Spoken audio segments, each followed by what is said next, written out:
হাত গুটিয়ে বসে আছো কেন? খাও। আমার গাটা গুলিয়ে আসছে, কেমন জানি বমি বমি লাগছে। গা গুলিয়ে আসছে, বমি বমি লাগছে, মানে কি? মানে হলো সারা দিন এইরকম পোলাও মাংস সেমাই জর্দা খাওয়া যায় নাকি?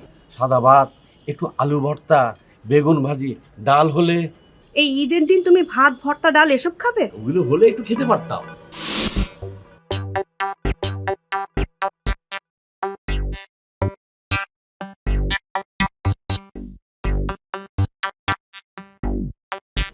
কি ব্যাপার, তুমি এভাবে বসে আছো কেন?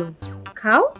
ঈদের দিন খাওয়ার টেবিলে কোথায় থাকবে পোলাও মাংস সেমাই জর্দা, আর তুমি দিয়েছ ভাত আলু ভর্তা ডাল।